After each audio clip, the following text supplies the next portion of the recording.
Hello everyone, I'm Matt Evans and welcome to Board Game Replay. If this is your first time joining us, Board Game Replay is a series where we try to capture the experience of playing a board game by sitting down for a post-game discussion, talking about various elements of the game, and then cutting back to replays of moments that we found fun or exciting.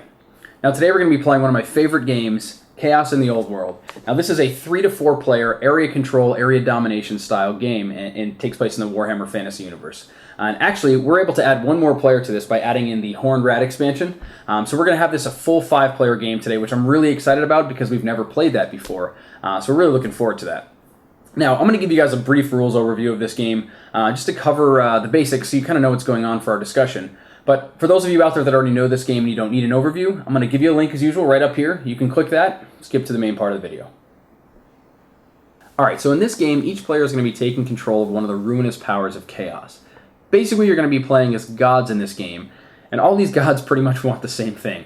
They want to destroy the world, and they want to corrupt everything, but they all want to do it in their own special way with their own little bit of flavor. So that's what makes this game so unique, is that every power, they're called powers in this game. I guess I'll refer to them as factions because I probably won't be able to help myself. But every faction in this game is completely unique from one another. I'm playing Tzeentch here, and Tzeentch has completely different units from Nurgle over here, with different strengths and weaknesses. They also have a completely unique deck of what's called Chaos cards, and those are going to be played on the board. I'll get to those more in a little bit. But each of those is completely different for each faction, totally unique. Now, like I said, they all have one thing in common. They want to destroy the world. And the way they're going to do this, while they're destroying the world, they're going to be gaining victory points. So all the gods can either get up to 50 points on this track. The first one to get there is going to be the winner. Or there's these really cool dials on the board up here, which kind of represent their power and their threat and their influence over the world. And there's a certain condition for each of them, and I'll explain a little bit more of that in a second. But whenever they fulfill the condition in the game, they're going to tick one of these dials up. It's called a tick. Each of them have a certain number of turns that they can take before it finally says, you win the game. So there's 2 ways to win, but each faction is going about that in a completely different way. Alright, so let me explain how this game is played by walking you through a sample round. I think that's probably the best way to kind of give you as much as possible.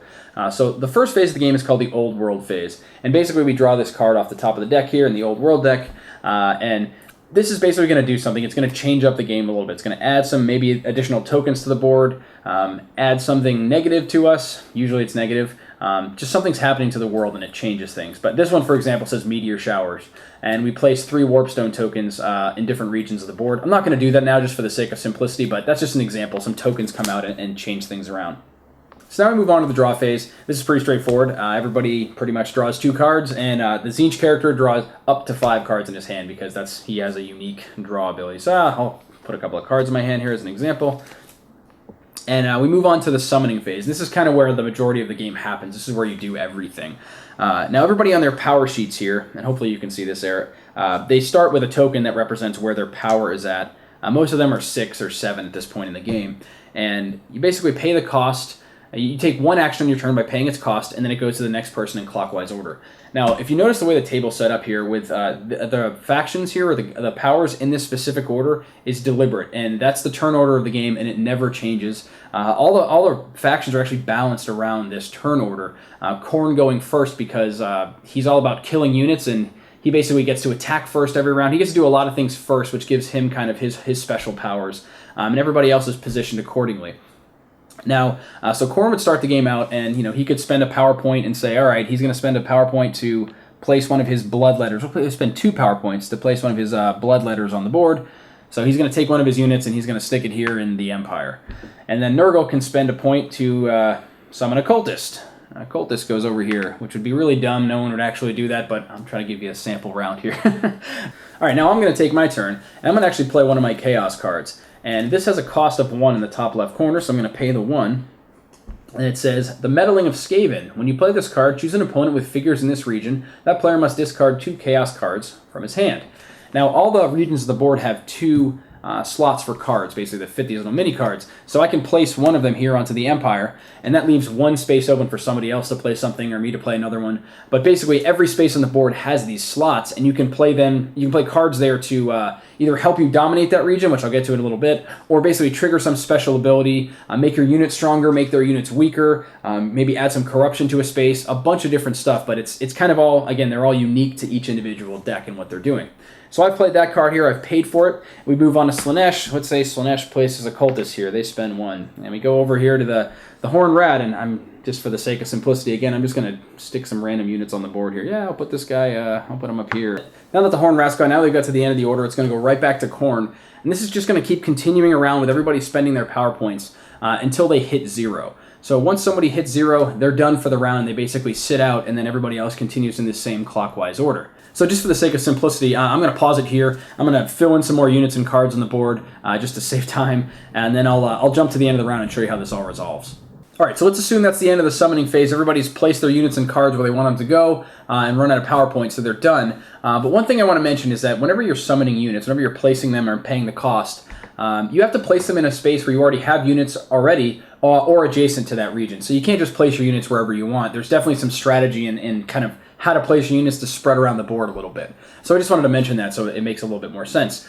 But anyway, after we finish the summoning phase, we're going to move on to the battle phase. So now what we're going to do is we're basically going to go in standard region order, which basically means starting at the top here and then flowing in this motion, kind of zigzagging down here and ending in the Badlands. And the way you remember that is these little arrows kind of linking different parts of the map together to show you that that's the order that they go in. But anyway, we're going to start off here and basically look on every space in that order until we find a battle that's going to take place. So we go through here, there's no battles. We get to this space, and there's one of Khorne's Bloodletters, which is a warrior unit, which is going to fight, and then a bunch of cultists from Nurgle, which aren't going to fight. So basically, Khorne is going to take the unit's stats here, so it has 2 attack dice. He's going to roll them, and anything of 4, 5, and 6 counts as a hit. So he has rolled a 4 and a 3. That counts as 1 hit. He's going to just, boom, he's going to kill one of these cultists. And that comes back here to the pool. So now I've mentioned before that every power in this game has a unique way of advancing their dial to potentially get some upgrades and win the game. Khorne is the blood god, so he likes to kill other units on the board. His dial advancement condition is whenever he kills 1 or more units in a region, he gains a dial advancement token. So he just killed a cultist of an enemy unit, so he's going to take an advancement tile token here and he's going to place it on top of his dial. And we're going to go to the next region. There's another battle phase. Now, in this region, there are 3 different factions with combat dice that are going to be rolled. We've got Khorne's Bloodletter, we've got one of these warrior horrors from Tzeentch, and we also have another warrior called the Rat Ogre here for the Horned Rat. So all 3 of these factions are basically going to be fighting each other at the same time, but it still goes in turn order. Khorne is still going to roll his dice first, determine who gets hit first, but regardless of who he kills, these guys are still going to have a chance to roll their dice. Even if he kills the other attacking units, they still have a chance to roll their dice, and at the end of the round, everybody dies. So, quick example of that. I'm going to attack with the Khorne Bloodletter first. Oh, perfect example. I rolled a 6 and a 2. Whenever you roll a 6 in this game, it's called an explosion. It registers as 1 hit, and then you can pick that die up and re-roll it again.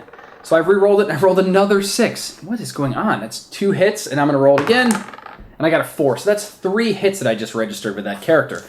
I get to apply those 3 hits to any units that I like.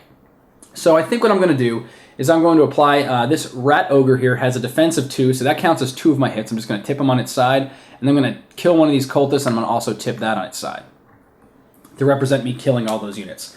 And now it's going to go to the Tzeentch player here, who's going to roll the dice for his blue, his horror, which is only a 1 die. All right, so he rolled a 4, that counts as 1 hit. And now this Khorne unit right here only has 1 defense, so I can tip him on his side, knock him down, and then we're going to go to this last person here, the Rat Ogre. Now, even though he's going to end up dead, he still gets to roll his dice. He's going to take his 1 combat die, he's going to roll it, he got a 1, nothing happens. So now everybody is done battling in that space. We're going to take off all of the units that died in that space. So all the ones that are tipped over, we'll take off this guy, we'll take off these 2, and we take off, yeah. And that's it for the guys that are getting removed. But, as you'll notice what just happened, Khorne did choose to have that unit die, so he killed an additional unit in a space in a different region than before, so that's another dial advancement token for Khorne. And I'll explain a little bit more about these in just a second. So now we're going to continue on the rest of the region, see if there's any more battling. And there isn't any here. When we get to this last one, there's 1 more of Khorne's units and a couple of cultists. Let's see if he gets any kills here. Let's see, yeah, he kills 1 of these guys, so they come back. Again, it's a different region. Another dial advancement token goes to Khorne. All right, so that's the end of the battle phase, and then we're going to move on to what's called the corruption phase. And the corruption phase begins by calculating domination. So once again, we go in that standard region order, and we go around the board until we reach this first region here that has units in it. The way domination works in this game is there's a number in every region, and you're trying to basically exceed that number with the total number of your units plus the cost of any cards that you've played into that space. So in this space, Tzeentch has a 1-cost card that he's played, but the domination value here is a 5. The resistance value, as they call it, is a 5. There's no way I'm going to be able to beat that. And then Nurgle has 3, and then Khorne has only 1. So no domination happens here. We just completely ignore it. So now we're going to move on to the next region here, Bretonnia, which is a printed value of 3 that needs to be overcome here to dominate. But there's one of these special Skaven tokens here, which wherever any region that has these, it lowers the resistance value by 1. So this is printed as 3, but it actually only needs to be overcome by 2. The Horned Rat has 1, 2, 3 units, and then he has an additional card, a fourth point here. So he more than exceeds it. He's going to dominate this region. He's going to score that printed value, 3 victory points. So he's going to get 3 victory points. Now, as talking about dial turns, the Horned Rat's dial turn condition is whenever he dominates a region that has a Skaven token in it, he gets a dial advancement. So we're going to take one of his dial advancement tokens, place it on there. Going to the next region here, Slaanesh has only 4 units and no cards played, and the resistance value is 4, so he's not going to gain anything from that. Nothing here, nothing here. Basically, no one else dominates anything on that. The next thing that happens is we go to corruption, and we go right back to the top in the same order.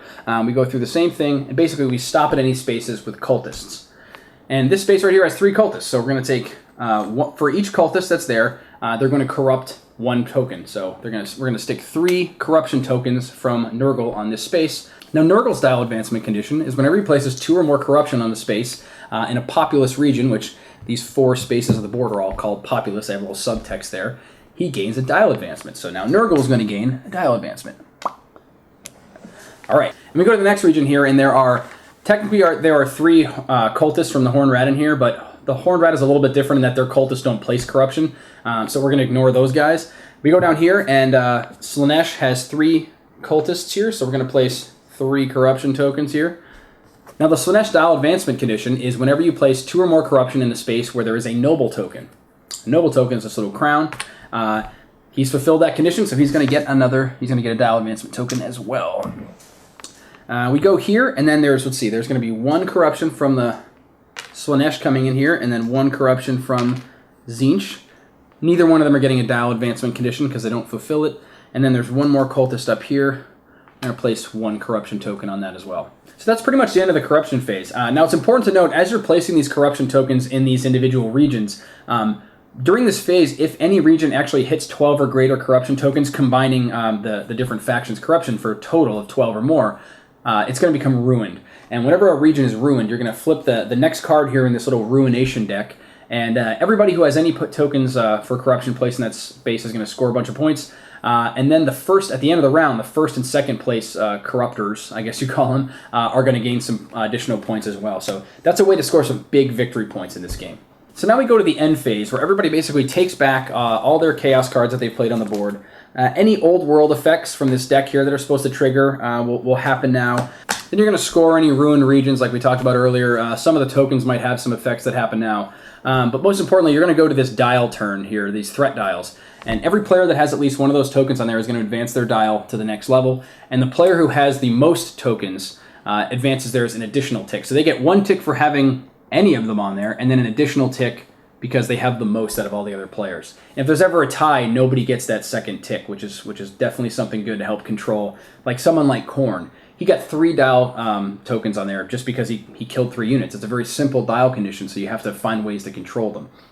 And I want to mention these dials get you all kinds of different things. At the beginning, they kind of just get you very basic stuff like victory points, but soon after that, they start getting you free units. They might get you upgrade cards. And as I mentioned before, each faction has a series of upgrade cards. I can show you a picture up on the screen too. But you get an upgrade card for each one of your types of units. You make them a little bit stronger, give them a new special ability, or you have 2 kind of general powers that can help boost, give you extra power points. You can spend more. Like Tzeentch can also get one where he gets extra cards every turn. Lots of different stuff like that really fleshes out your faction, gives you some big strengths in the game.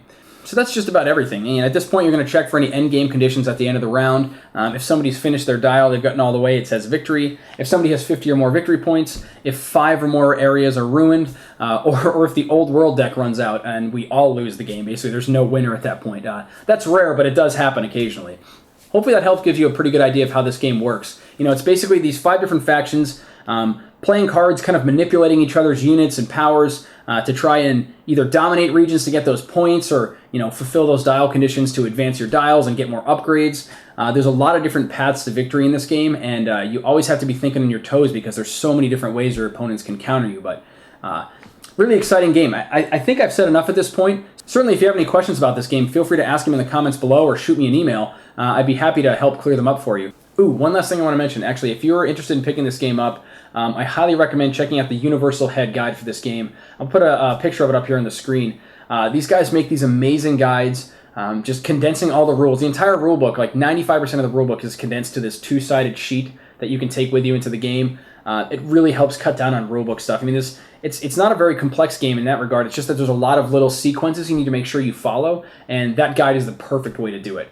So I'll put a link to that in the description as well. Definitely check that out. So I think that pretty much covers it. Without further ado, let's get to the game.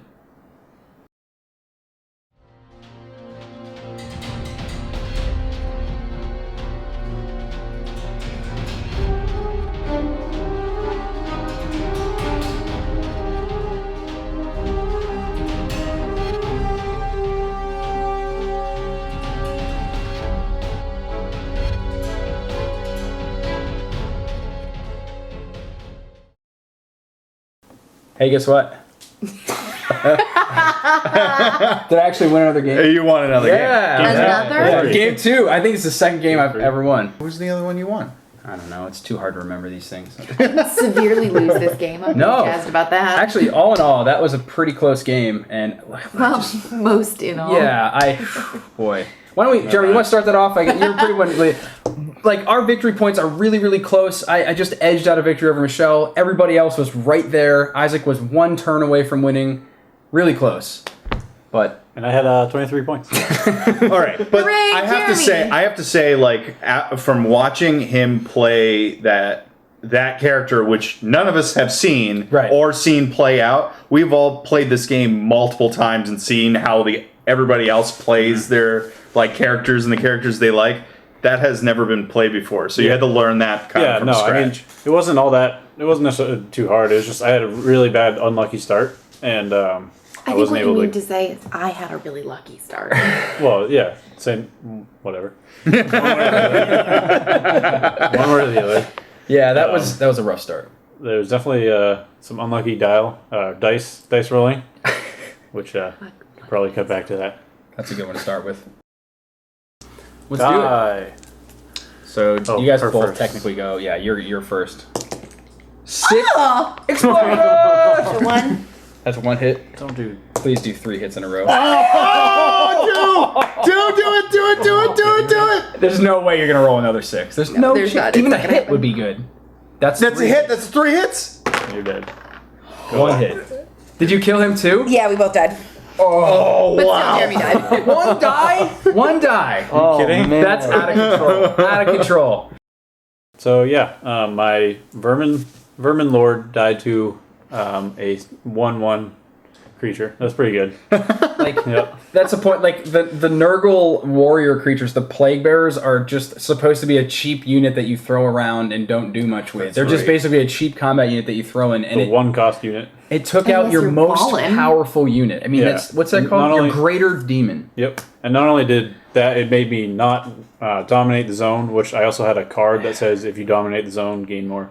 Yeah. So I lost 5. Oh yeah, it was 2 costs for that card, 3 costs for the guy. Yeah. So I lost 5 costs, didn't get a dial turn, and didn't get the 5 victory points. Yeah, and I think it's a bad turn. Jeremy was an awesome sport about this too, because we can clearly tell for someone to roll a d6 and land a 6 2 times in a row, followed by a 5. I mean, the chances of that happening are so low that it was a huge upset early in the game, and it kind of put him behind. I mean, I certainly wouldn't question the balance of this game based on that, but like it was unfortunate. I mean, I guess that's just a rare occasion it's going to happen, but for the rest of us, the game was really close, and we were all like just about there. Yep. But you got a little bit slammed. But I take my hat off to you for playing a totally new race, and while we've all kind of had a little bit of experience playing everybody else, and it seemed cool. But the other thing is I didn't get a dial turn, which like getting the upgrade cards early. I only got 1 upgrade card. Everybody else got at least 2. No, Matt got 3. I had 3. Yeah, I had 3. I only got 1, and that was like 4 turns in. So I didn't really have much to work with after that. So that'll set you back. Rough. And Brian, you started out strong in this one. Your first dial turn is like an upgrade card, isn't it? Yeah. It's like it's first or second. Second. Yeah. Well, I think I had 2 on the first turn, anyways. Yeah. I played Khorne, which is kind of a unique, different play style than all the things I like to play as. Big guy with an axe. Yeah. Brian's D&D characters, any role-playing characters, any RPGs that we've played on computers. What's your handle? Tank MacLeod. What's the handle? What's the handle? I said username. Brian's name in most games is Tank MacLeod because he likes to play things that smash. So it's also from Mystery Science Theater. But but continue. I'm sorry. Yeah, he doesn't really do anything with corruption or placing corruption tokens or anything like that. He just gets dial turns by killing units. So his strategy really was just move around, spread your units around the board, try to get a battle with as many players as you can, and hope for good dice rolls. I gave my cultists an attack upgrade, hoping that would help out, and most of the time I missed every time on those. Those guys are so that kind of whiffed on those, but.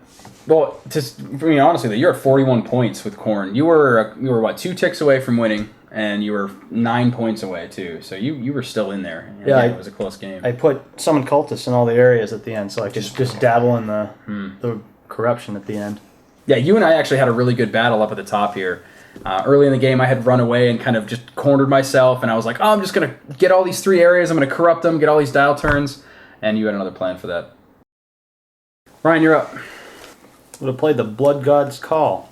I played this card. I can immediately move up to 2 of my figures to this region from any other region. You're a jerk. Oh! No! Oh!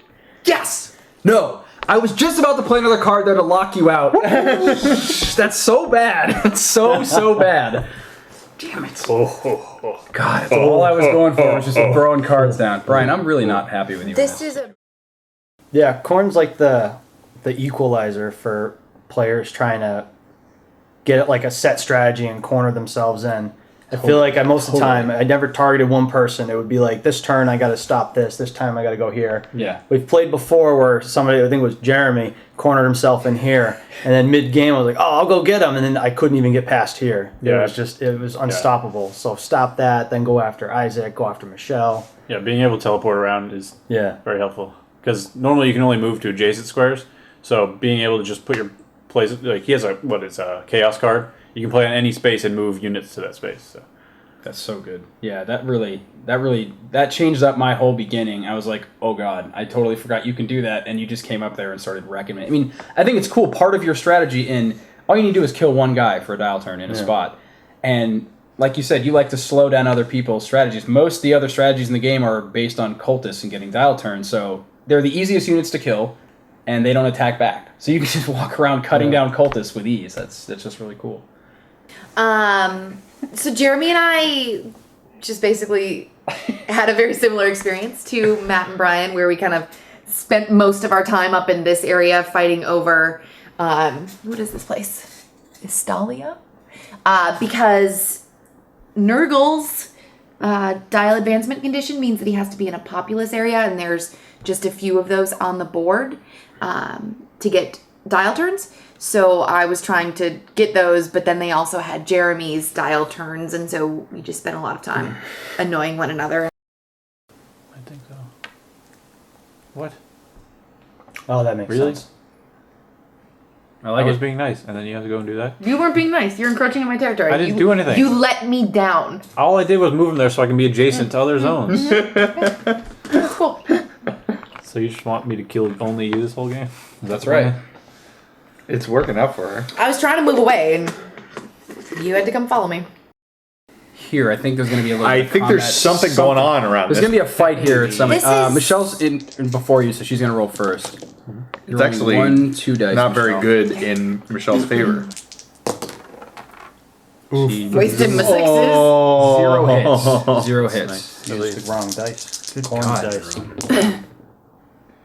That's 2 hits at least. 3. hits. Who would you like to apply it to? What is this? That's a cultist. Cultist. You can stop her from getting a dial turn. Oh yeah, you need to. There you go. Well, Hey, yeah. thanks for pointing that out, Matt. That was super helpful. It's almost like we're competing against one another. Yeah. All my guys have +1 defense. 6 and 5. God, Michelle. It's okay. My guys have +1 defense. It's another hit. It's a 5. 5. 3 hits. 3 hits. I really want to kill Tip the him sideways. Roll your 4. Roll that beautiful all baby. 6s. That's pretty Or good. 3 hits. 3 hits. That will take out Everybody. Rolled it. all 3. Wow. Oof. Nicely done. Sorry, I didn't mean to grab your units for you. That was good, man. Slowing down the dial turns, and I think you're going to dominate that for once. And then, like Jeremy said, I didn't get, what are these called?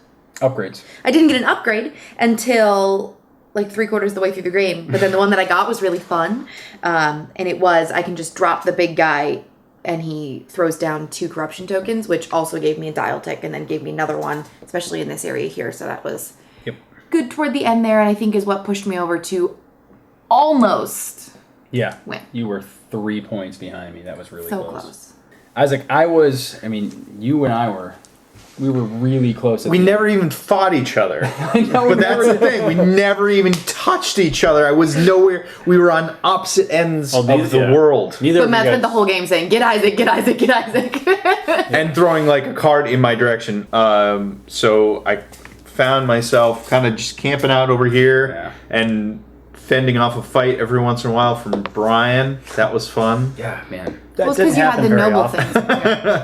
Well, you had the 2 noble tokens over there, but I have to say, Right, the two noble tokens were over there. So that was my. That's because you teleported one away from me as well. Another thing. That's true. Yeah, you were all over the place with that. But you always seem to have, like, right when we were all moving in to crush your cultists, you would upgrade their defense to 2, so we couldn't kill them as That easily. stopped. But that was my me a lot. definitely. Yeah, that was my first upgrade. I Such a kind good of idea. I made sure that I looked through upgrades very before we started the game. Yeah, your units are really defense heavy. Like Yeah. your main boss has 4 defense, and then you upgraded that. Your what are they called? Cultists. Yeah, my cultists To have 2 defense. Well, and you also almost won, Isaac. You were 1 dial turn away from Yes. He's Yeah. one dial and away. just destroying everything. So close. We focused kind of heavily on who was closest in dial turns, but then it ended up coming down to points anyway. points so- anyway. It's hard to slow down points once they've accumulated. Like, I had... Well, I think it kind of sneaks up because like you get really close to ruining multiple zones, and then they all ruin at once, and Yeah. you jump points. Like you weren't. Yeah. You were Oh, at like yeah. 30 2 rounds before we ended. Yep. And you jumped 20 points Yeah. in 2 rounds. So. I will say my take on this time was I was going for the first upgrade I took was my Deluge of Magic, and it basically allows me to draw up to 6 cards. Zinch is unique in that he draws. Everybody else draws 2 cards every turn, basically, or some people maybe you guys draw 2 cards. 3. Everybody draws 2, but Zinch draws up to 5, and so he's encouraged to spend a lot of his cards, and I was doing just that. I was playing as many cards as I could for 0 cost, so I could be the last one taking turns during that summoning phase, so I could really get a look at what was going on, and then start moving my units where they could really do the best. To make the best turn for myself, and I only really focused in this top corner because I was kind of hiding from everybody else, and I kept I kept making it really expensive to bring other units into that space, and I kept just corrupting as quickly as I could. You were up there with me sharing all those ruminations, so you were getting a lot of points with me, but that was me. I stayed out and I tried to keep everybody else in check. The person who I thought had too many cards in their hand, I'd play a card to make them discard, or like move a cultist that I thought was going to score a dial turn, I'd move him out of that region. How mean do I want to be right now? I mean, don't be who? too mean. To Isaac? Don't do it to me. It's gonna be so mean Or to to me. Jeremy? If you do it, Isaac, it's fine. My turn? You already hit me. Hey, Brian. Yeah. Yeah. I'm going to go ahead and play this card called Teleport. Move any warrior or cultist in this space to any other region when you play this card. Hey, bro. What's up? If you just get wicked defensive in that area, you'll be fine. But now I pissed him off because he has to roll through my territory to get out. But I'm just trying to slow him down. I'm going to spend 2. I'm going to play Dazzle. During the corruption phase, 1 cultist in this region belonging to each of your opponents does not count corruption placement. Boom. That was for him. That was all for him. Ooh. Oh dear. Oh, I just wasted everything I did that entire. It wasn't for you. It was to stop Isaac from getting it's 2 dial turns. It doesn't negate the fact that it ruined everything I did that whole round. Sorry. Play Blood Frenzy. What does that do? When I, before battle, I get to roll 2 dice, automatically apply those hits before combat starts. I'm going to play Changer of Ways. The text effects of all other Chaos cards in this region are cancelled.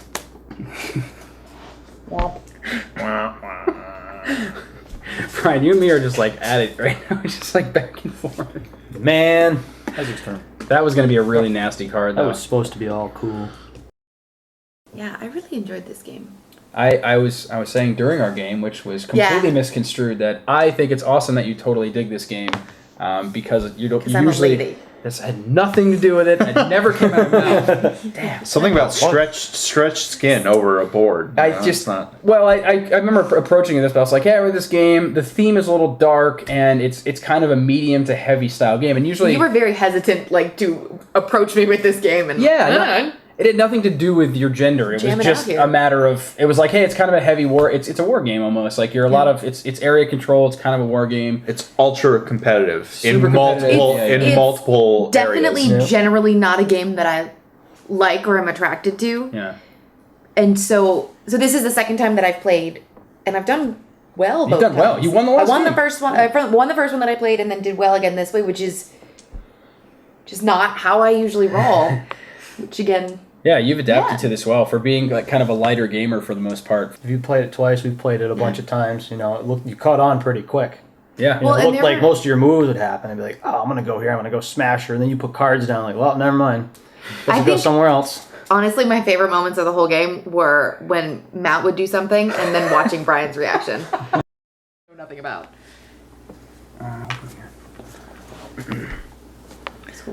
Uno, dos, tres. I'm bringing out the Keeper of Secrets. What secret is she keeping?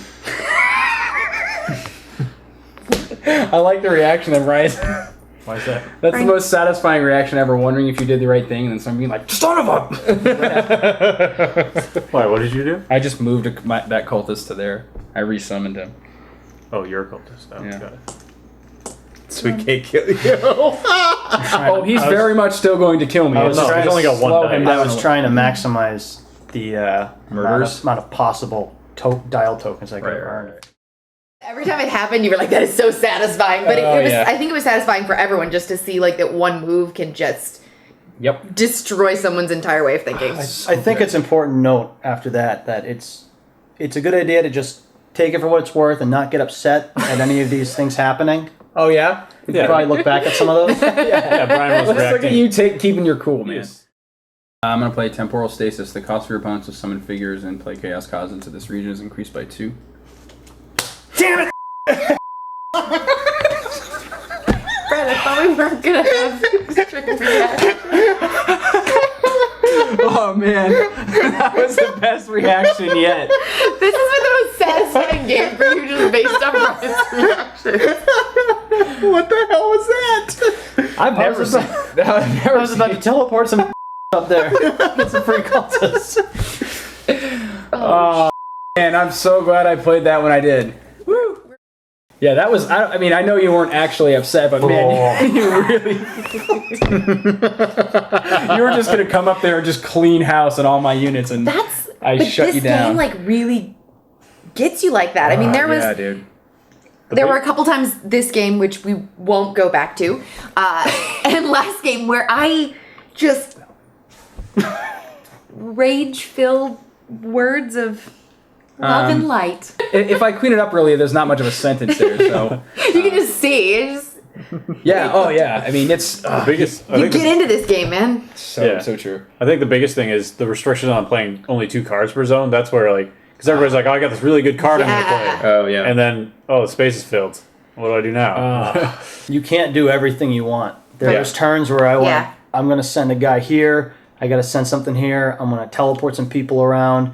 And then I get to that point, and then someone would fill the zone up, or someone would move my character, and it would just end. And I'm like, oh, I don't know what to do anymore. Yeah. You know, so you can't just maximize your turn every time. You have to adapt to what other people are going to do. Yeah, the biggest struggle I had with like the card playing, like I didn't know if I should. It's hard to just determine if you want to play the card first. Because that, like, you play a really strong card, like, oh, well, he really wants that. I should focus on it, or cancel him out. Letting them know you're playing. Or by, like, I'll summon some units first. But then if you wait too long, now it's filled, you can't play that card. Yeah. I was going to say, going back to what Michelle was saying of that feeling that one card kind of screws up, like, there's so many things that could have happened. If I had one extra cultist to spend, I would have won the game. Yep. If I had one extra card to put down here, space. Yeah. I would have won the game. Yeah. There's just there's so many ways to lose and so many ways to win, and it's so close. It's not like, oh, I have a few rounds to like sulk this over. It's just it's over. It's over now, and we're moving on. Yep. Yeah. It's definitely, and like I said, with the exception of Jeremy, this is a really close game.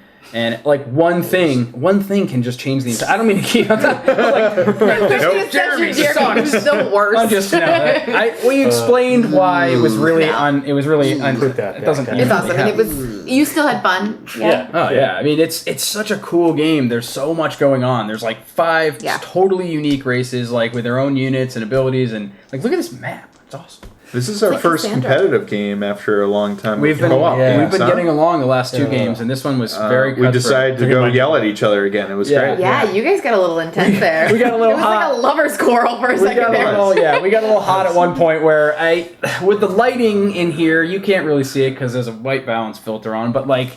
The board's kind of glary right here, and I picked up one of Isaac's units and played a card and moved it, and we had words for a minute because I had let the unit go.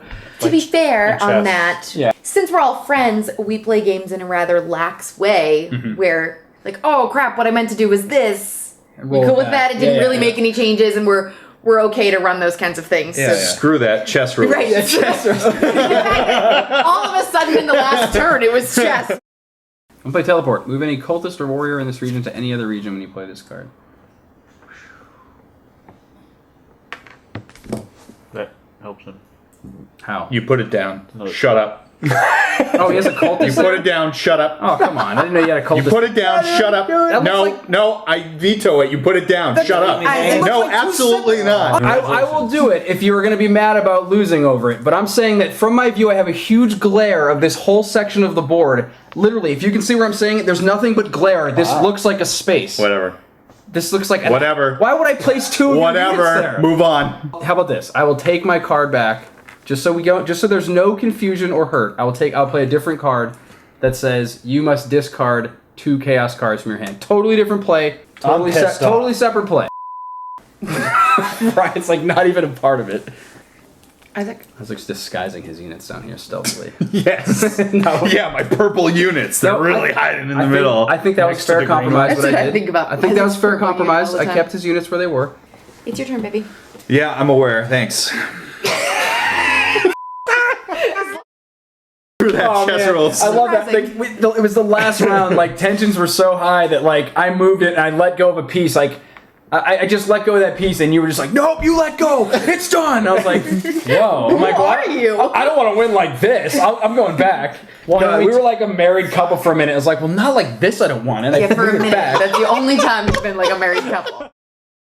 I think that covers it. I just want to play this game again. That was so really fun. do too. I know, so good. And I know that I feel like I say that every time I play a game, but I Once really it hits do. your lips. It's so good. So good. I want to play all the characters. Well, maybe not Greyjoy. Dude, Greyjoy. I mean, Rats are really good. But no, yeah, I like the Khorne Rat was pretty cool. If I would have gotten the upgrade a lot earlier, one of the upgrades for the Vermin Lord, you can, if he's on the board, you can move him, which is summon him for only 1 power. So you can move him around the board for only 1 power. So he's a heavy hitter that can move for cheap. That's great. But I didn't get the upgrade till the second to last round. I think I'd love this with 5 players. I mean, I would play. This is optimal with this is optimal. I think 4 to 5 is if you've got the expansion. I mentioned at the beginning, but yeah, this expansion allows you to bring the 5th player in, and it really keeps the pressure on. Like every turn, it's really difficult to decide what you want to do because there's a lot of people to compete with and a lot of options and kind of picking your targets carefully.